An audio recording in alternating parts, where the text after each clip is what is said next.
আসসালামু আলাইকুম। I news বাংলার আন্তর্জাতিক সংবাদে স্বাগতম।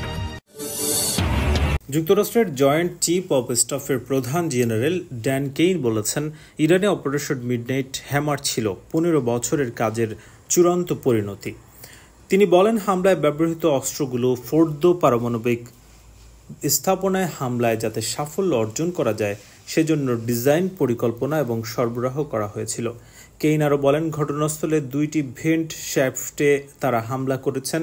বিষয়টি ব্যাখ্যা করে তিনি বলেন, হামলা প্রতিহত করার জন্য ইরানিরা সেগুলো কংক্রিট দিয়ে ঢেকে দেওয়ার চেষ্টা করেছিল। ঘটনাস্থলে মোট 6টি বোমা নিক্ষেপ করা হয়েছিল বলে জানান কেইনি। পরে একটি বোমার ভিডিও দেখান তিনি। ফোর্দো সাইটের কথা উল্লেখ করে জেনারেল ড্যান কেইন বলেন, ইরানের পাহাড়ের গভীরে একটি প্রকল্পের বিষয়ে আমেরিকা প্রথমে গোয়েন্দা তথ্য পেয়েছিল। US defence threat reduction agency বা মার্কিন প্রতিরক্ষা হুমকি হ্রাস সংস্থার একজন কর্মকর্তা 15 বছর ধরে ফোর্দো নিয়ে গবেষণা করছিলেন বলে জানান জেনারেল কেইন। তিনি বলেন, পরবর্তীতে 22 জুন হামলা চালানোর লক্ষ্যে একটি বাংকার বাস্টার বোমা তৈরি করা হয়।